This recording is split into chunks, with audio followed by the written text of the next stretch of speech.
Do you remember Medal of Honor? No, not that Medal of Honor. I'm talking about this Medal of Honor. It's awfully high. Help! Medal of Honor was a game series that started all the way back on the PlayStation 1, and throughout its life, it eventually found its way onto almost every single platform under the sun, however unpleasant it ended up being. That's good. Good Lord. That's good. These are not important to our story, however, because no critical acclaim, no graphical fidelity, and certainly no engaging gameplay design has any bearing whatsoever on what, to me, are the greatest World War II games ever created. I still remember the pattern of the carpet of that video rental store in my hometown. It was something just in between the cover of a 90s math book and something you'd find on a Greyhound bus. It's a pattern I must have seen hundreds of times while going in to rent Jak and Daxter, over and over again, every weekend, every day off of school. Then one day there was a new game on the shelves, a war game by the looks of it, and despite my dear mother's dislike for violence, even the video game kind, my dad was all over it. Ever since I was a little kid, my dad has shared his interest in military history with me. Everything from infantry tactics to the ins and outs of military aviation, he loved it, and through him, so did I. So when I ran up to him, excitedly asking him to rent me Medal of Honor Frontline instead of Jak and Daxter, you could see the excitement in his eyes. That wasn't even... I didn't even do anything. Are you okay? Are you not? What was his plan there? Now, Medal of Honor Frontline ain't no masterpiece. Even at its release, it lacked in comparison to its contemporaries. I mean, for God's sakes, Halo released almost a full year before it, and it looks like this, and Frontline looks like this. But to 9-year-old me and my 40-year-old dad, it was near perfect. Oh shit.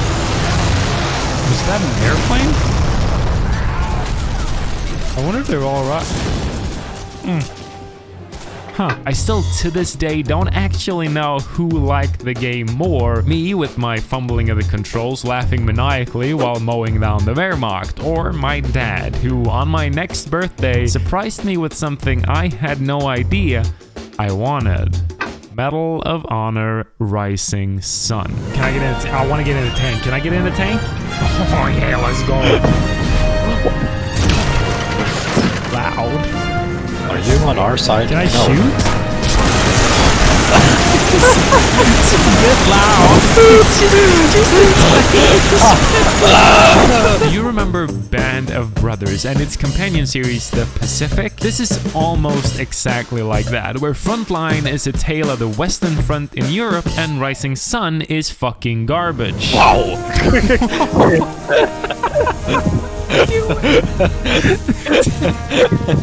Whoa, the posture, dude!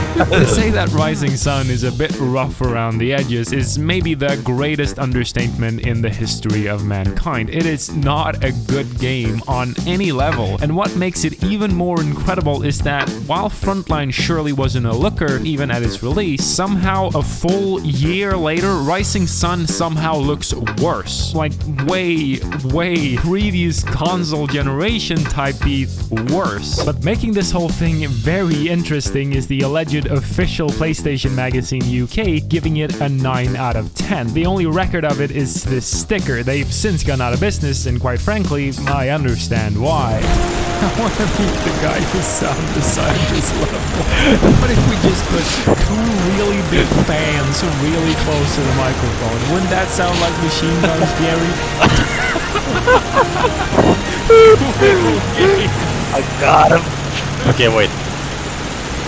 I got him! The thing is, no matter how ugly, foul, horrendous, atrocious, horrifying, really bad the game was, I loved it. And it isn't one of those, oh, I loved this as a kid, but now I can see it's just pure horse shit. No, I noticed that when I was 10. How could I fire up this game, see this, and not realize I was playing an actual train wreck? Because where Frontline, while whimsical and over the top at times, still carried a modicum of seriousness, Rising Sun is straight up just...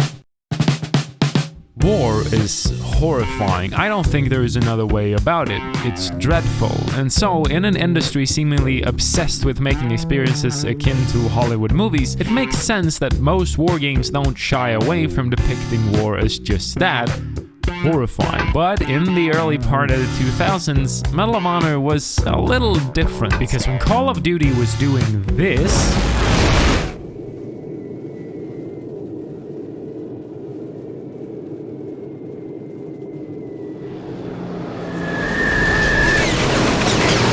it was directly competing with Medal of Honor doing this. You know that thing that every World War II shooter has? You know, that thing that every serious World War II shooter has.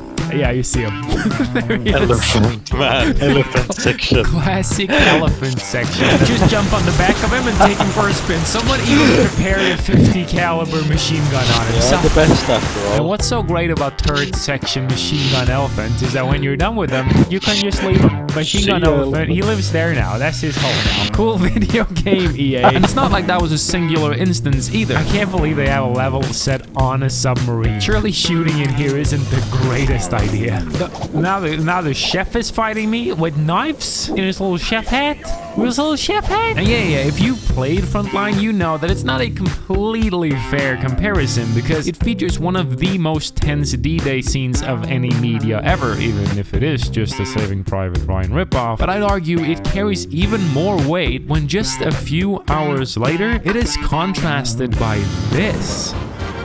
Oh, I'm so sorry. That was how clumsy of me. What if we just...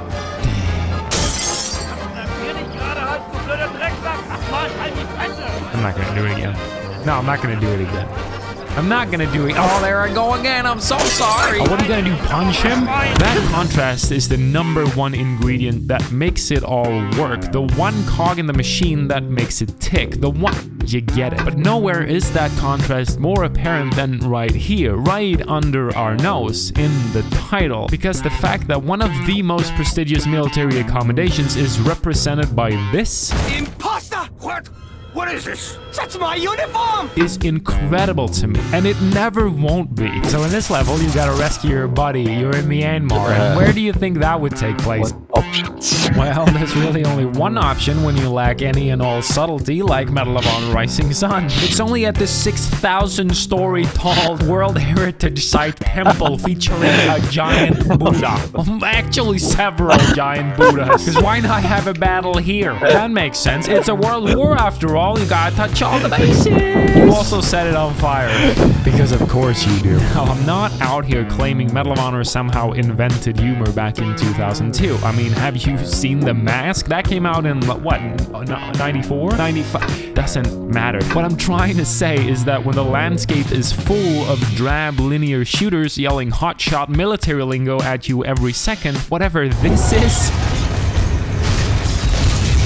it's kind of refreshing. There's more why is every chef seemingly out to get me?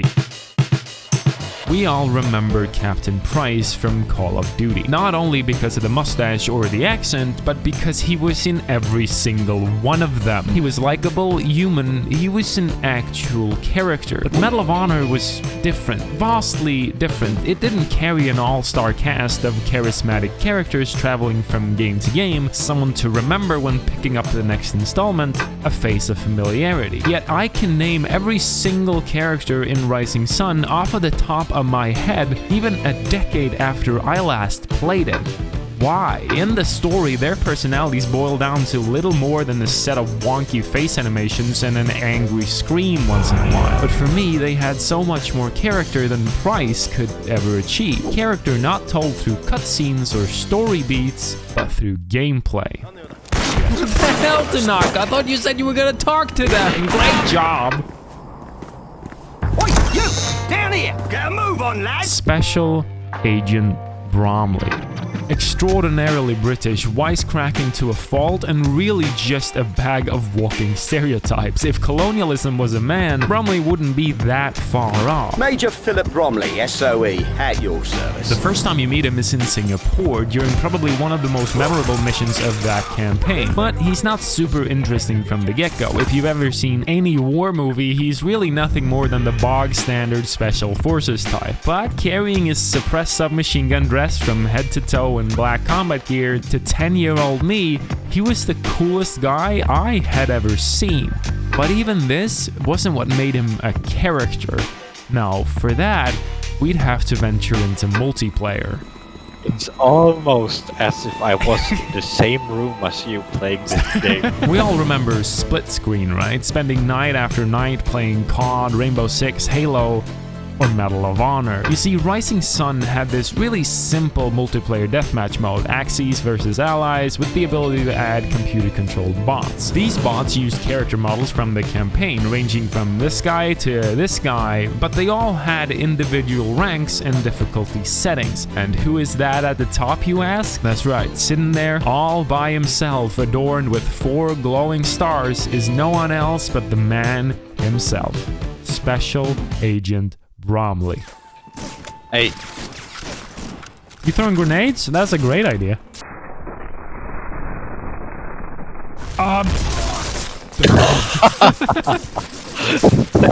Famous last word. There are a few gaming memories I remember as fondly as Rising Sun's multiplayer sessions. Me and my friend would wake up in our bunk beds at my dad's and immediately would head back to the tiniest of tiny CRT TVs, back to the battlefield. We'd probably completed the campaign a fair few dozen times, knew every mission, every section like the back of our hands, and countless easy bots had fallen prey to our massacres in deathmatch, day after day, night after night. While everyone else assumed the role of Master Chief, we rode elephants with machine guns. This was our Halo. Then one day, when we were finally ready to move on, one of us cracked the idea. What if just you and me, then the whole other team is just Bromley's, the most difficult opponent?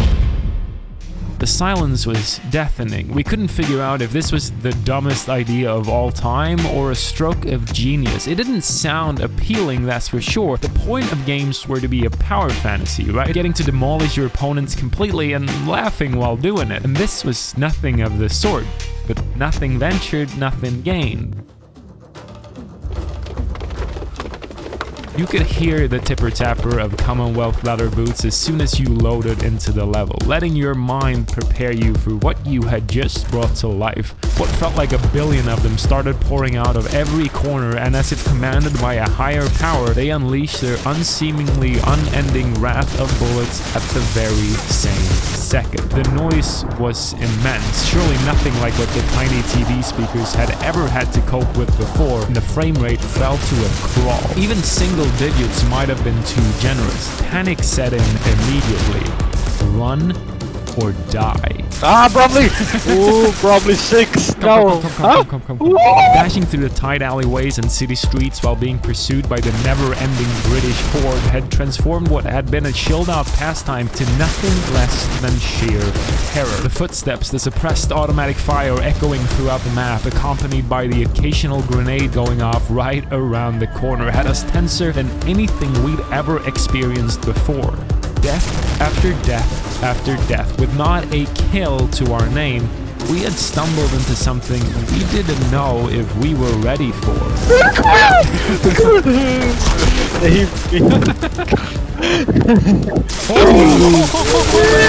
I died again. A moment that had developed into a brief respite from the hell on earth that we had brought to life. A few seconds of serenity before being forced back into the British inferno.